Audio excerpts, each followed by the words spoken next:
Hello, I am Matthew Shribman speaking to you from the heart of COP26 in Glasgow, where leaders and representatives from around the world are coming together to discuss the climate and nature emergency and to make decisions that will affect all of our futures. Hello to everyone. I can see people joining from Italy, from the Ukraine, from Brazil, from Peru. This is amazing.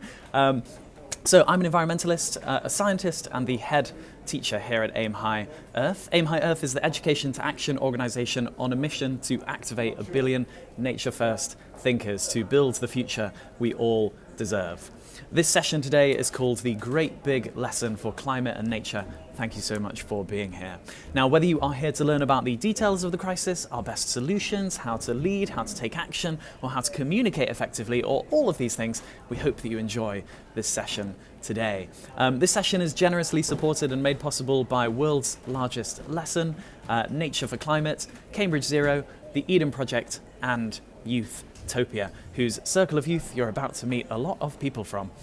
So please take notes and ask questions as we go. Feel free to comment and interact using the chat whenever you'd like. There is no such thing as a stupid question here. And please never feel that your question will be distracting. We are used to selecting questions from a torrent as we go. And please also feel free to respond to one another's comments as we go along if you would like to. Okay, so please check that your chat is working now by typing your favorite crunchiness of peanut butter into the chat thread now. Please type your favorite crunchiness of peanut butter into the chat thread now. So this lesson will run for about will run until the hour, since we know that many of you will have to leave then. And then there may be some maybe a few minutes right at the end for some optional bonus questions. I can see that Jasmine is saying smooth. Great, that's the right answer. And Joe is saying crunchy. Incorrect. So if all goes well, this lesson will leave you feeling empowered, understanding, keen to share knowledge, and ready to be a catalyst for change. So here we go. These are the topics we will cover today. We are going to look at emissions and feedback loops. We're going to look at soil and food, nature positive, the concept of nature positive. We'll then move to technological and natural solutions, and then we will talk about the power of ideas. So here we go. Here is a piece of paper. How many times do you think you can fold a piece of paper in half before it's impossible to keep going? How many times can you fold a piece of paper in half before it's impossible to keep going? What do you reckon? 1, 2, 3. Not all peanut butter uses palm oil. I saw someone just asking that.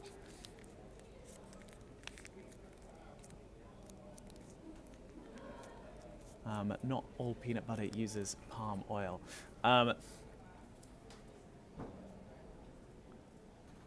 Okay, so I can see that some people are saying 7. Rich is saying 7.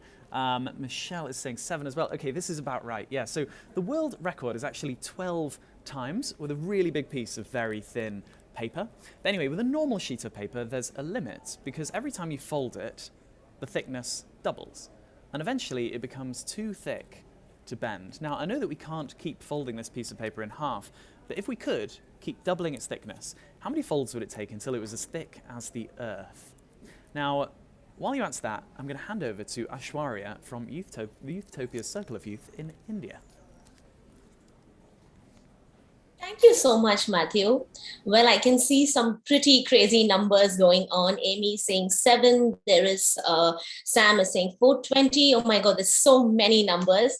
Well, the right answer is it'll be 37 folds before it becomes as thick as the Earth. Now, the Milky Way is so big that it would take over 100,000 years for a text message, so traveling at the speed of light, to reach the other side of it. Anyway, how many folds do you think it's going to take before this piece of paper was as thick as the Milky Way? This is actually Andromeda. It's a bit tricky to photograph the Milky Way these days.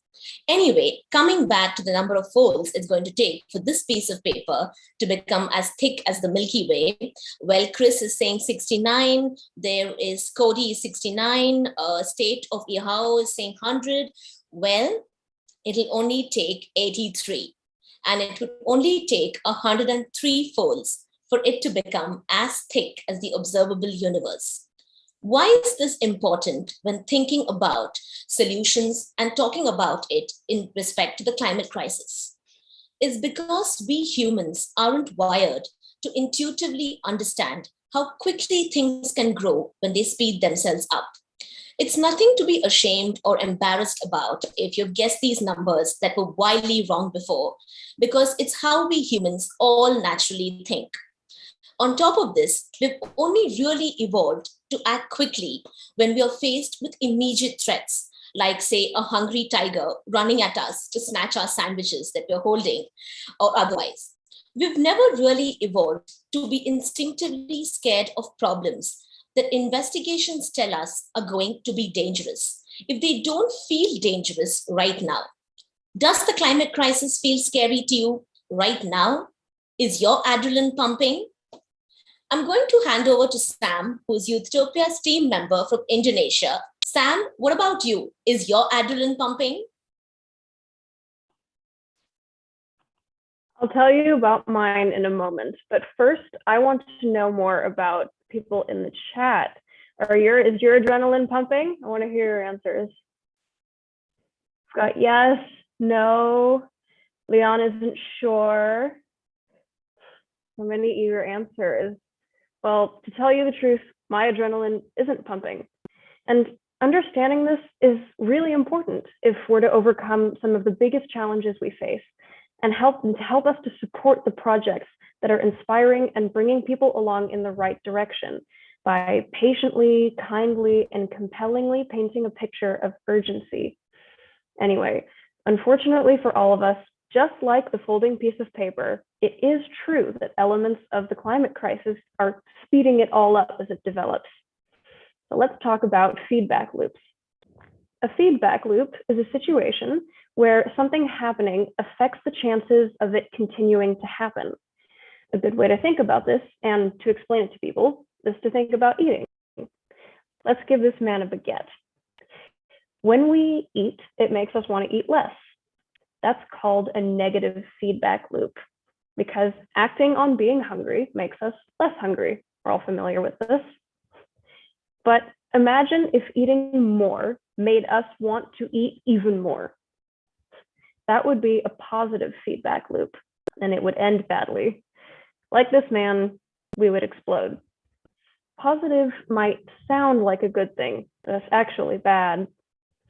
Negative feedback loops are all across nature. We get too hot and our bodies try to cool us down, right?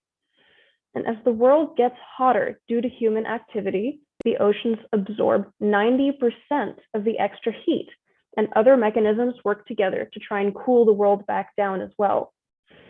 But what if the world getting hotter actually started to make the world get even hotter? Imagine if the hotness accelerated the heating even more. Ronke from AimHi Earth, could you tell us more? I can indeed. Thank you very much, Sam. So we call the point at which this kind of positive feedback loop could accelerate out of control a tipping point. Now, I know this looks like we're about to talk about the classic cliche of polar bears, but actually we're going to talk about the ice. So as the world heats up, the melting of ice accelerates. In July 2019 alone, an amount of water sufficient to cover an area the size of the UK to a depth of 2.5, so that's 8 feet, melted off the Iceland green sheet. And this was in one single month. So who can let me know in the comments why melting ice is a positive feedback mechanism that's heading to the color of the ice? So which shirt would you guys prefer to wear on a hot day? Let me know in the comments. So we've got a few things coming in. Okay, so most people would prefer to wear the ice-colored one because it's much better at reflecting the heat. As the global ice melts, there is less ice to reflect the heat. The dark oceans underneath absorb more heat and the world gets hotter. And a positive feedback loop begins. So I can see a few white shirts and vest tops coming into the comments. So this positive feedback loop begins. It melts more ice, revealing more dark oceans, and it's heading towards a tipping point. Matthew, do you think you could tell us a little bit more? Okay, so there are many more positive feedback loops with tipping points, and we cover more of them when we do our full AimHi courses. However, for now, I want to tell you about what we're worried all of these tipping points could combine to cause. I want you to imagine that the world is a boulder.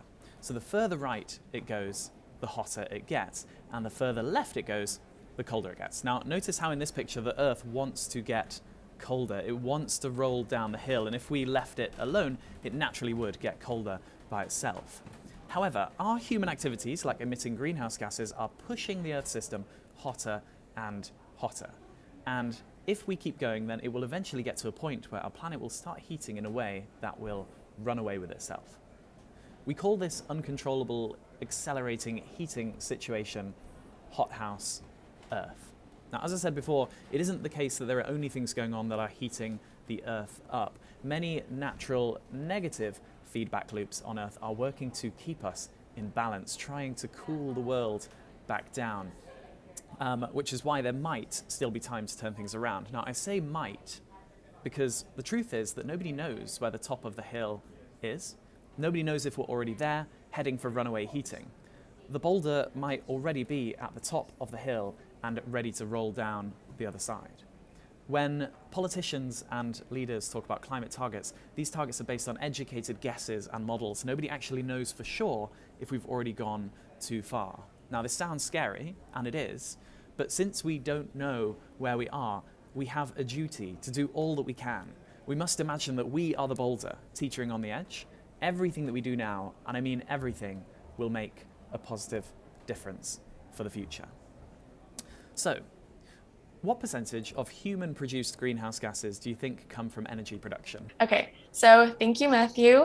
Once again, I'm going to be looking for answers for what percentage of human-produced greenhouse gases you guys think come from energy production. So Emma Cotton is saying 75%. We have a 50% from KXD306. And a 90% from Mr. Forsyth. So these are all bigger numbers, and you guys are right, because the answer is over 70%, the majority of it. If you'd like to know what the other sections are, green is agriculture, blue is waste, and gray is industry. So what percentage of energy do you think is generated by burning fossil fuels? You can feel free to put your answers in the chat. So we have a 99.9%, a 68% from Laksha, and a 5%. And so this is a wide range of numbers coming from the really small end of the spectrum to the larger end, but the correct answer is 85%, the majority of it. Burning fossil fuels releases CO2, carbon dioxide, among other pollutants, which causes global heating. So this is a graph of the CO2 level in the atmosphere since the year 0 AD. Some of you might be wondering what ppm means, and it means parts per million. So 400 ppm means that there are 400 particles of CO2 in the air for every million particles of air. Now that might sound small, but only a small amount of CO2 can already have a big effect, which is why it's such a problem that this is what has happened since the Industrial Revolution, when we started burning fossil fuels on a huge scale. In the words of NASA's Dr. Michael Funson, the world is quickening the rate of accumulation of CO2 and has shown no signs of slowing this down. Now, Sarah from AimHi Earth is going to show you what the CO2 level has been like for the past 800,000 years. Thank you so much, Nadia. So the way that we found this out is so cool. Every year, air gets trapped in the Antarctic ice as it builds up each winter. It's true that some of this ice melts the following summer, but some always remains and gets buried under more new ice the following year. And the deeper we dig into the Antarctic, the older the air that's trapped inside the ice gets. The deepest, oldest air that's still there is 800,000 years old. In all seriousness, who here would be up for breathing some 800,000-year-old air? I 100% would be. Now, we call these Antarctic ice air records ice core data. And this is what an ice core looks like. You can easily see that there are different kinds of air frozen into the different layers. These ice cores are so accurate that we can use them to figure out when the Romans started using slightly different mixtures of metals in their coins. It's amazing how many historical secrets in the Antarctic ice. Lots of people saying, Fraser saying no, they wouldn't breathe 800,000 year air. People saying it's very icy. Some people saying yes. So as you can see, the CO2 has certainly moved around over the past 800,000 years, but it's also not moved anywhere near so much, so high, or so quickly as it has in the last 200 years. In fact, it's happening so fast you can hardly see it. Now, reducing the use of fossil fuels is, without a doubt, the single most impactful thing we can do to combat the climate crisis. The fossil fuel companies are hard at work, spending mountains of money to try to convince the world that we can keep using fossil fuels while finding other ways to store carbon. But it's not going to work. And we'll talk more about why in a moment. But first, Matthew is going to show you something really amazing. So this is an infographic. Oh, let me bring it up. So this is an infographic that shows the distribution of renowned or famous people, so in effect society's role models born between the years of 1750 and 1850. So as you can see, politicians like Napoleon really dominate the landscape here. Not necessarily because there are a lot of them, but because their influence over society was large. Now, as you can see, about a quarter of this is scientists. And then you have your writers and philosophers and architects and composers and painters and so on. So the thinkers and fine artists. Now, what do you think happens when we move forwards by 100 years?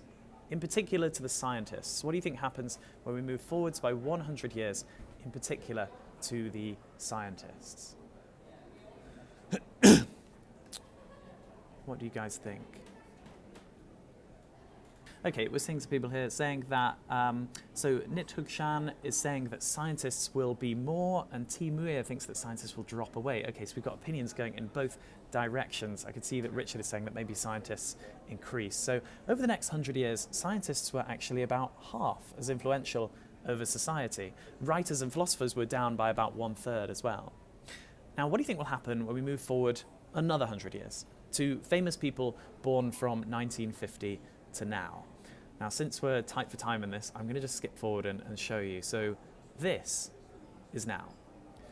Scientists aren't even worth labeling, nor are philosophers. The landscape of influence over society has shifted enormously, away from thinkers and towards footballers and celebrities.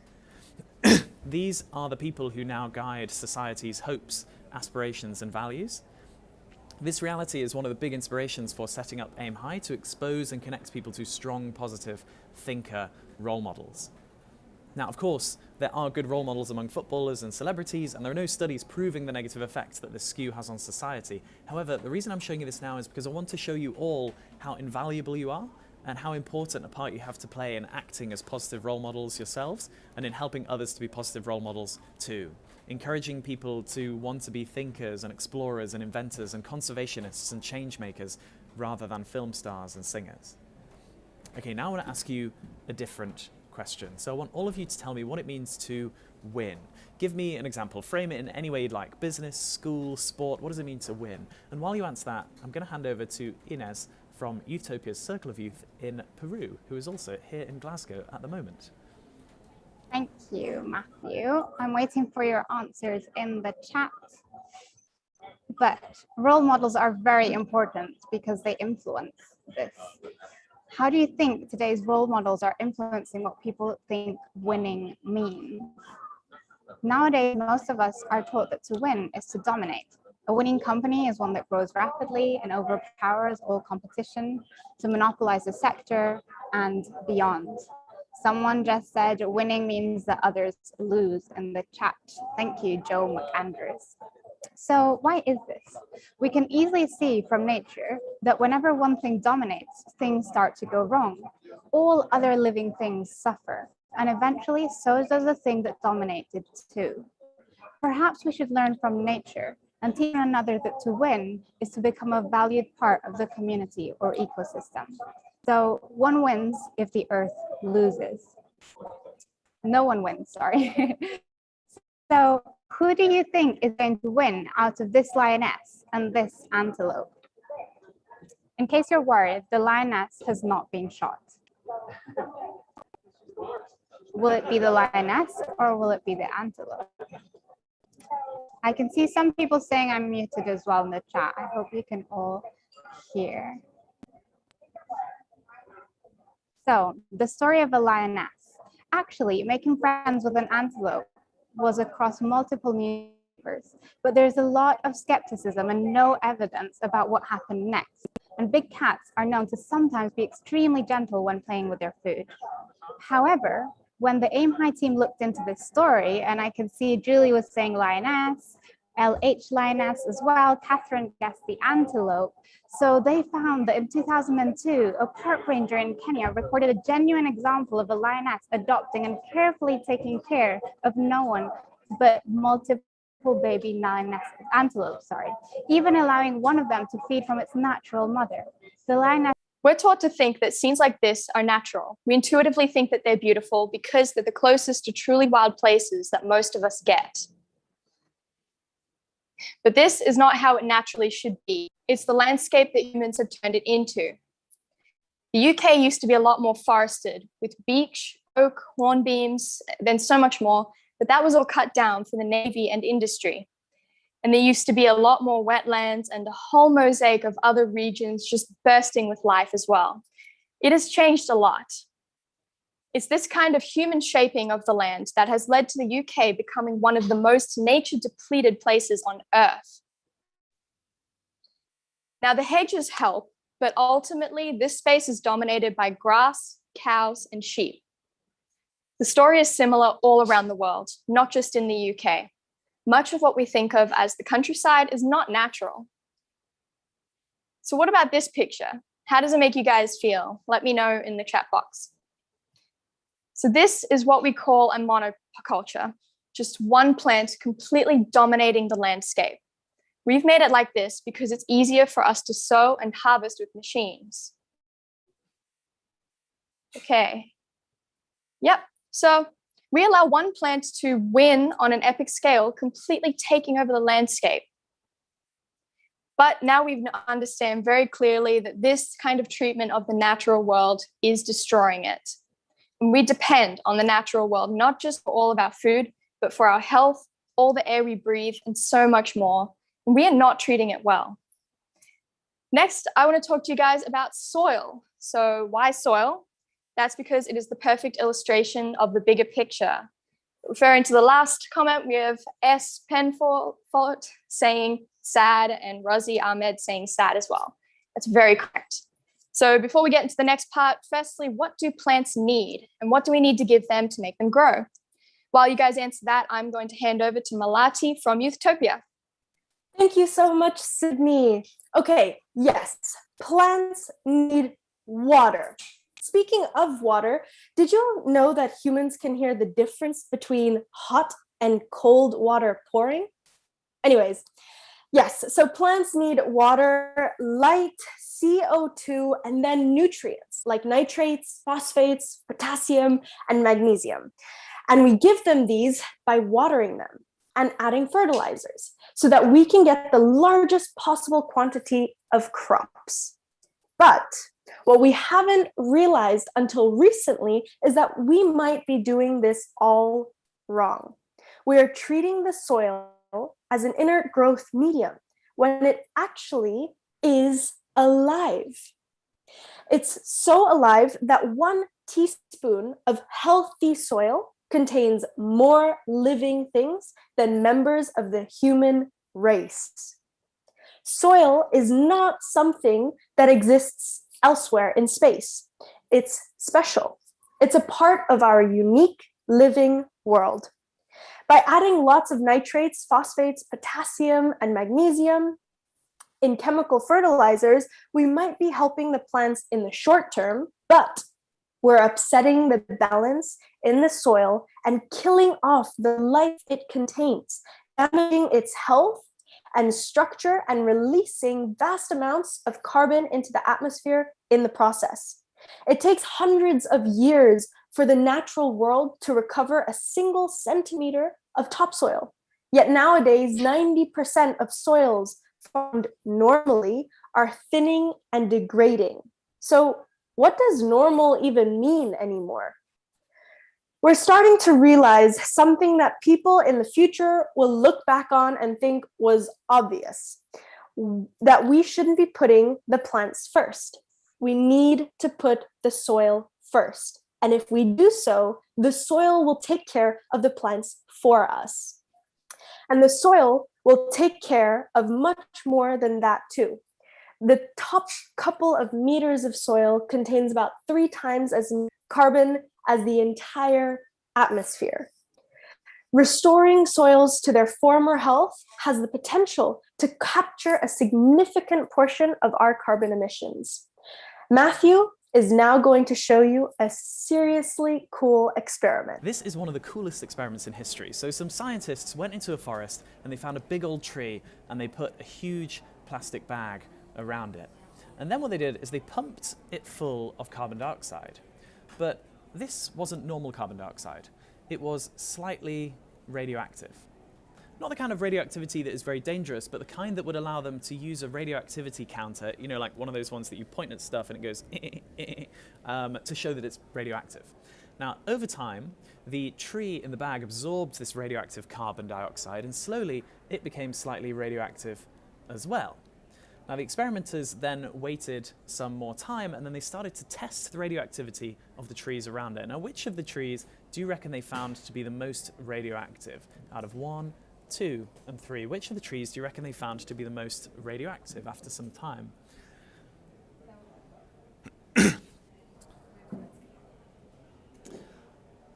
Okay, so the answer is the tree in the top left, which seemed quite strange at first because the other trees were much closer. And the reason why is unbelievable. It turns out that in a healthy region of soil, the plants are connected together underground in a complex network of strands of fungi. People have started calling this amazing interconnection the WWW, or Wood Wide Web. Now, we first thought that these strands might just be feeding off the plants, but it turns out that they run a service, transferring nutrients to support all the members of the community. In a way, they're almost talking, and it finally solves the mystery of how a tree stump can stay alive for so long when humans cut them down. Sometimes hundreds of years they can stay alive. Now, these fragile fungal strands take many, many years to develop, and so that's why these older trees exchange more nutrients than the younger ones, and why older forests harbour so much more life than younger ones as well. It's not just age that's important either. The more diverse the species connected by the Wood Wide Web, the stronger they are as a community as well. When one species is threatened by a disease or a pest, other species with different characteristics are able to support it via the WWW. A monoculture lacks this strength. So ploughing. Is ploughing good or bad? Is ploughing good or bad? It rapidly removes weeds and mixes nutrients into different layers of the soil, but is it good? And while you answer that, I'm going to hand back over to Aishwarya. Thank you so much, Matthew. So is ploughing good or is it bad? Well, ploughing might have positives to it, but it also shreds those delicate fungal strands into pieces, damaging not just the life in the soil in the short term, but also the fertility of the soil in the long term as well. What do you think is the nutritional content of a carrot right now compared to, like, say, 100 years ago? I'm talking about vitamins and minerals. Carrots are big these days, yes, and they make us feel really full. But what about their vitamin and mineral content? Well, I can see a lot of different comments, but it's down 80%. Carrots are now lacking so much of the goodness the once healthy soil used to provide them with. There's new research coming out of Canada showing that oats grown on unplowed, no-dig soil are packed with full of far more healthier nutrients than normal oats, including nutrients that help to combat dementia, Alzheimer's, etc. Moving away from soil, there's a big craze at the moment for sustainable toilet paper. What percentage of global trees do you reckon are cut down every year to make toilet paper? While you answer that, I'm going to hand that back over to Sam. Thank you, Aishwarya. Well, that's a very good question. And the answer really surprised me when I heard it. It's just 0.0003%. I know, right? Paper is a red herring. So if paper isn't a big bad guy of cutting down all the trees, then what is the reason that we're cutting down all those trees? And the answer surprised me again. The answer is farming. 91% of deforestation in the Amazon is due to farming. Here's a map of the world. The very dark green is wilderness, and then there's a sliding scale of how much humans have altered it. Dark red is the most altered land. Notice how much of what hasn't been altered is uninhabitable deserts, tundra, and so on. Now, of the habitable land, I wonder how much is built up or urbanized for all of our towns and cities to grow. This was also very surprising.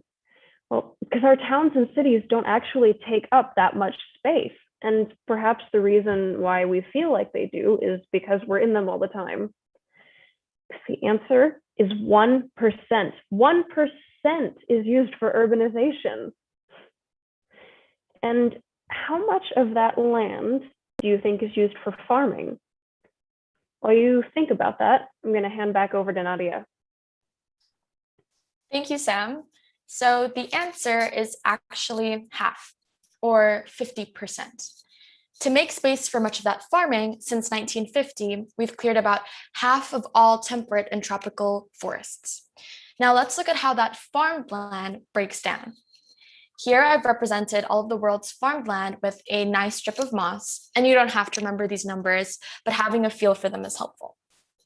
77% of the world's farmed land is used for producing animal products, so things like meat, eggs, milk, and so on. And the reason it's so large is not because it's all covered in animals. Much of that land is actually used to grow crops to feed the farmed animals. So why do they need so much land to grow their food? In the words of AimHi's head teacher's uncle, who is a pig farmer, here represented with a pig, I've always said that what I do is very inefficient, taking vast quantities of edible grains and turning them into a really small amount of meat. It's so wasteful when you see the whole process from start to finish, and there must be a better way to feed everybody. So, one of the first things many of us learn in biology at school is that eating things is really inefficient because most of the energy is lost. It's a simple truth that most of the energy in crops is wasted when we feed it via animals to make food from animal products. So how much of our food do you reckon this 77% of land produces? And while you think of the answer for that, I'm going to hand it back over to Matthew. Yes, so the animal products is producing about 18% of our food, but using 77% of our land. So now let's look at how that other bit of farmed land breaks down. So this is the 23% that is growing plants for us to eat, and it supplies about 82% of our food, so almost all of it.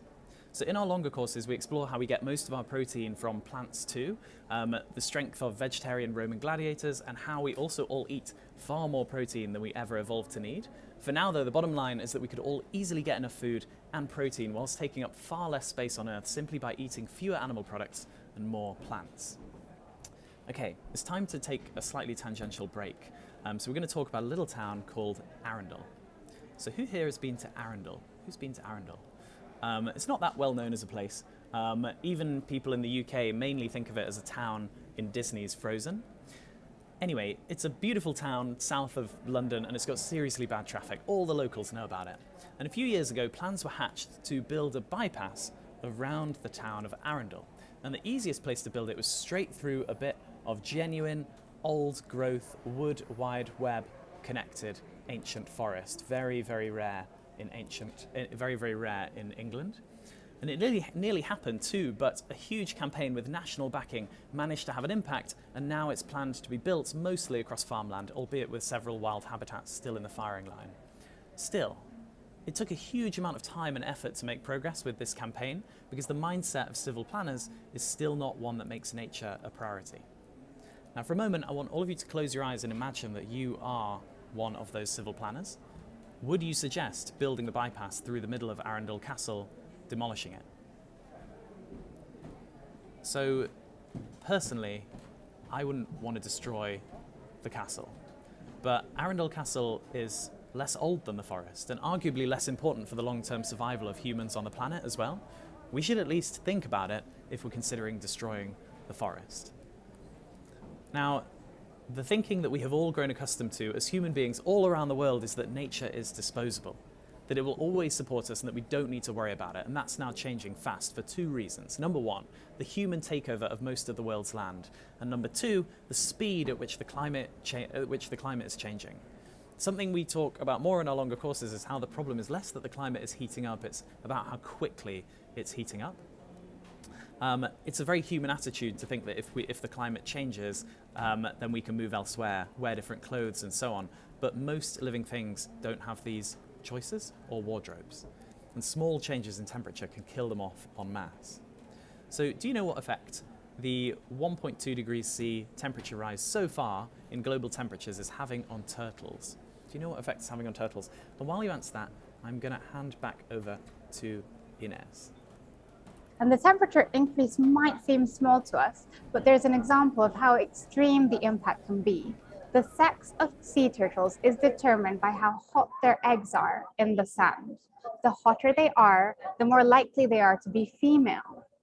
Nowadays, on Rain Island in Australia, there are over 100 female sea turtles born for every one male. Here's some overwhelming data for you in a brief torrent of reality. Due to the speed of climate change, and even more so, human interference with the land and oceans, there are now 1 million living species on the brink of disappearing forever. Species are going extinct 1,000 times faster than normal. 2/5 of all plants are at risk of extinction. 40% of amphibians, 25% of mammals, and 14% of birds are on the brink of extinction too. Now, these last three in particular, do these numbers sound big to you? I'm really keen to know honestly what you think. Extinction numbers are important. They're used to outline what's about to be lost forever, but they don't tell the full story.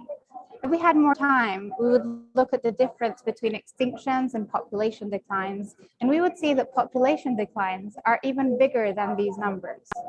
For now, though, what do you think is the best estimate of how many living things could go extinct before we'd reach a tipping point of nature, causing more and more extinctions in an accelerating cascade? While you answer that, I'm going to hand over to Sarah from AimHi Earth. Thank you so much, Inez. So the best guess that we have is 12.5%, or 1 in 8, and we are well on our way there. As living things die, from baobabs to otters, these once living things that stored carbon release it into the atmosphere, and global heating accelerates too. These are tipping points stacked on top of tipping points. It's true that the biggest immediate solution to the climate crisis is to stop burning fossil fuels, but all too often overlooked in the political and funding landscape is the vital importance of nature. Natural systems are carbon stored, and they're the driving force of storing more.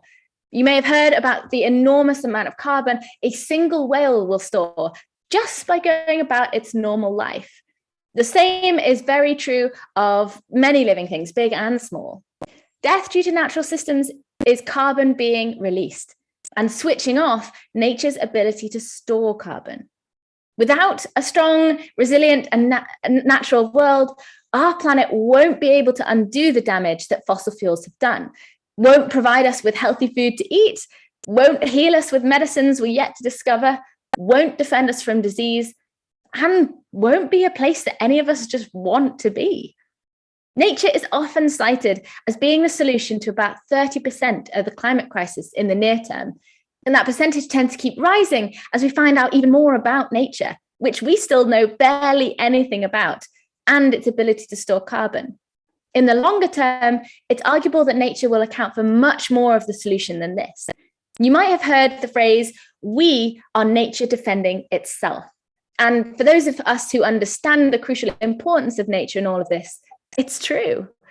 Right now, nature only makes up 10% of the climate conversation and gets just 3% of the funding. This whole session was inspired and guided by the words nature positive. Nature positive means enhancing the resilience of our planet and societies to halt and reverse nature loss. However, here at AimHi Earth, we think that it also makes sense to define it the other way around, reversing nature loss to enhance the resilience of our planet and societies. In the words of Henry Mencken, for every complex problem, there is an answer that is clear, simple, and wrong. At the moment, many governments and organizations are being seduced by the one-dimensional simplicity of measuring the success of a project only in terms of carbon emissions. But this can have so many unforeseen negative consequences. We used to think it was a perfect idea to grow elephant grass to burn to make electricity. Burning it releases carbon dioxide, but then growing new elephant grass stores that carbon dioxide again, right? Well, what we didn't realize is how much carbon would pour out of the dying soil as we cleared wilderness to make space for our elephant grass monocultures.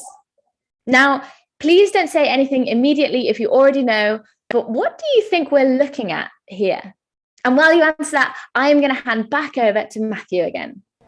So this is the furthest away picture of Earth that has ever been taken from the edge of the solar system by Voyager 1. To paraphrase Carl Sagan, that's here, that's home. On it is everyone you love, everyone you know, everyone who ever was lived out their lives there. Every hunter and forager, every hero and coward, every creator and destroyer, every young couple in love, every mother and father, hopeful child, inventor and explorer, every teacher and every peasant lived there on a mote of dust suspended in a sunbeam.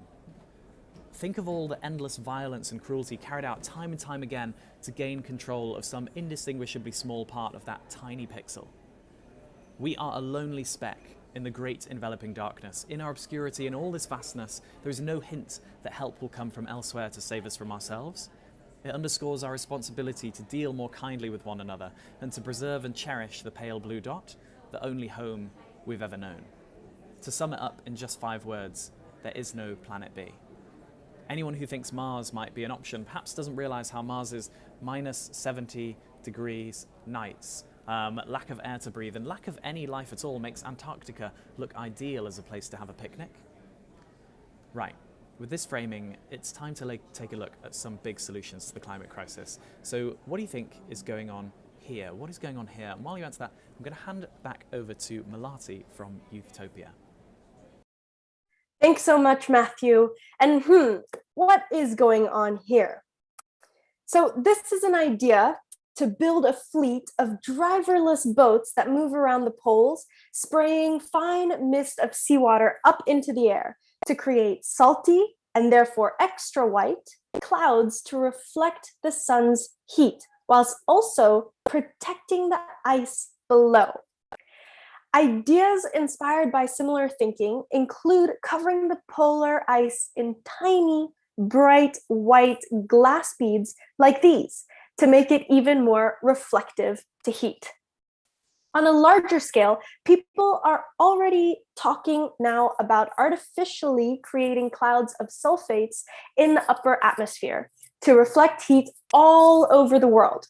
These ideas are called geoengineering because we are re-engineering the Earth.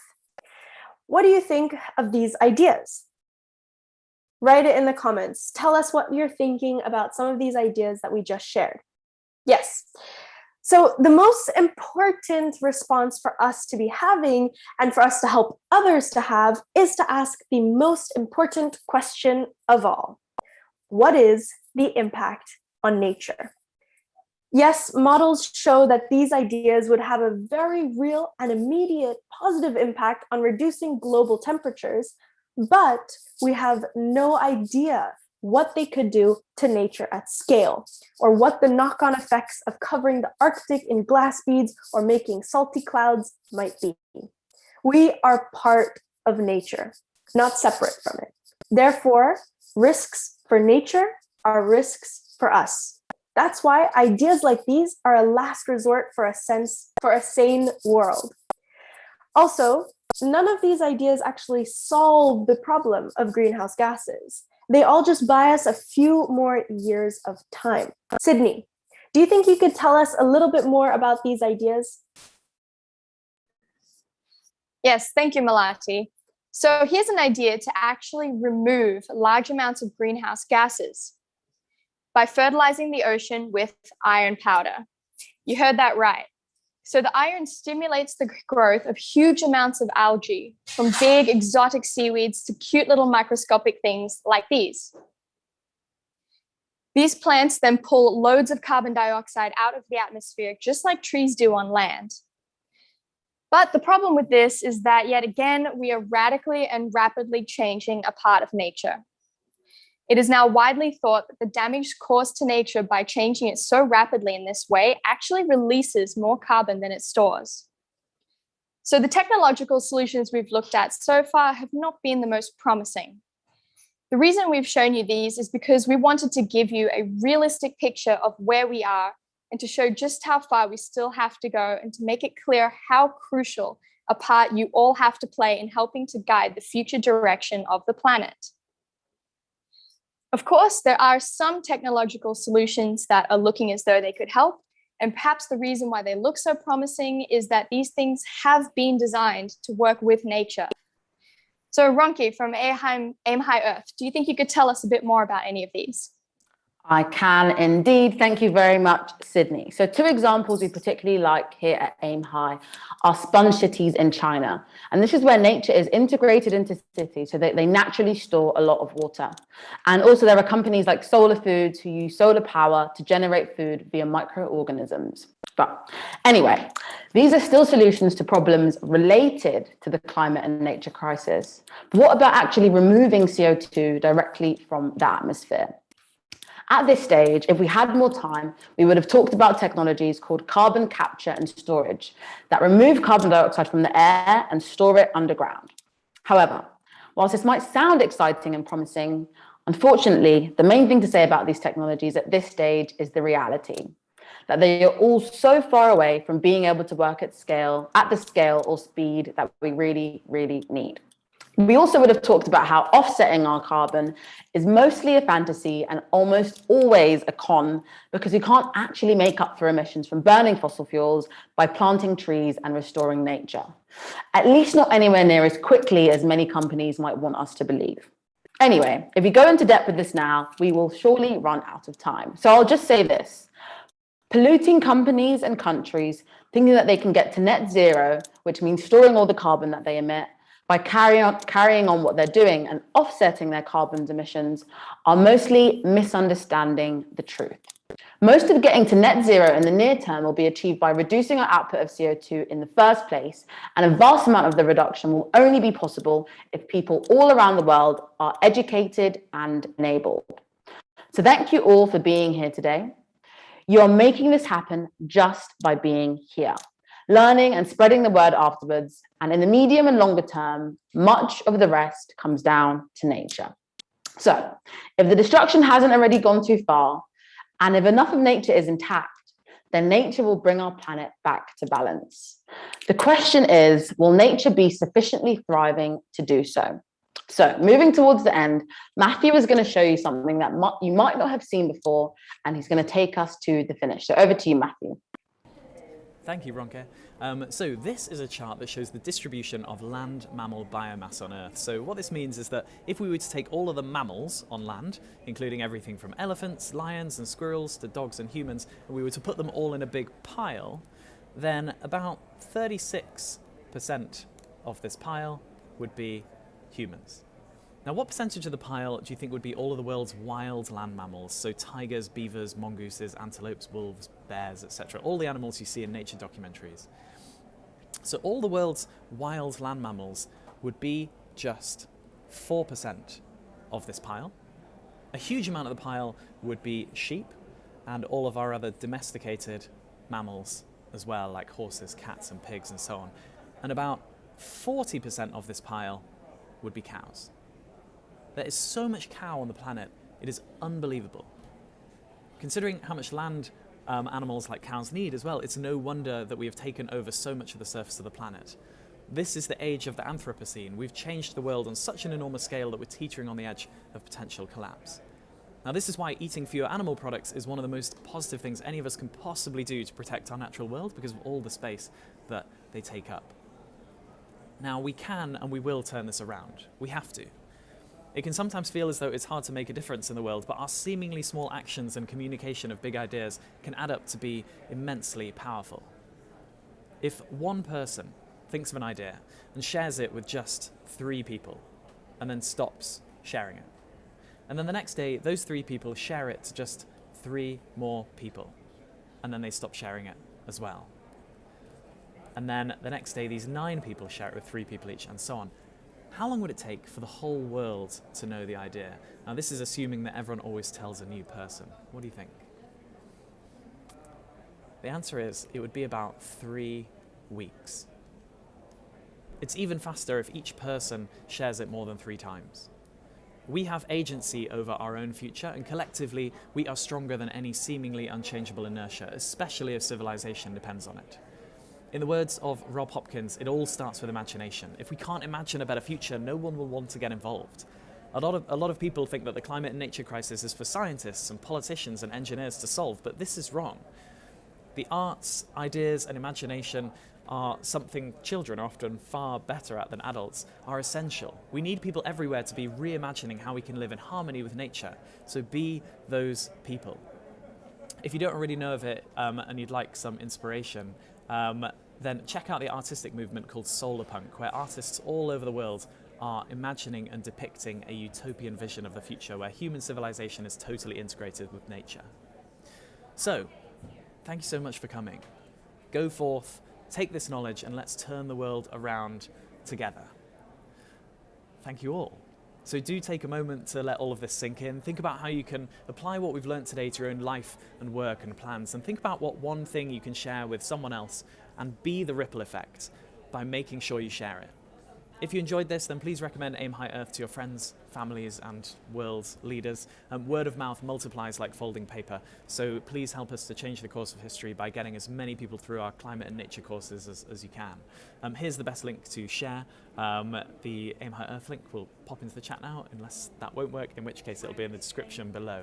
We'll pop these links in the description below then. So we normally run longer courses than just this one session, and we'd love to see many of you there. The best way to find out about them is by joining our mailing list, which you can sign up to at the bottom of our AimHi website, or by following our socials. If you'd like to take part in a challenge, that'll only take a few minutes for you to enter and has a large number of £100 cash prizes. Then do check out AimHi.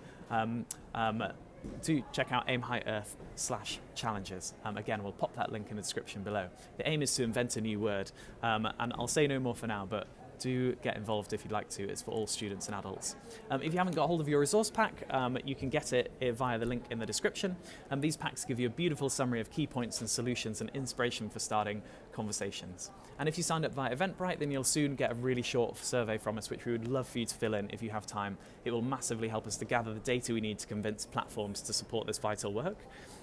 Lastly, if you'd like to join our communities on Facebook or Discord to mingle, ask questions, and share ideas with other AimHi Earthlings, then please do so. These links will also come to you via email if you signed up. So please tell your friends and family about AimHi Earth and our mission to activate 1 billion nature-first thinkers to build the future we all deserve.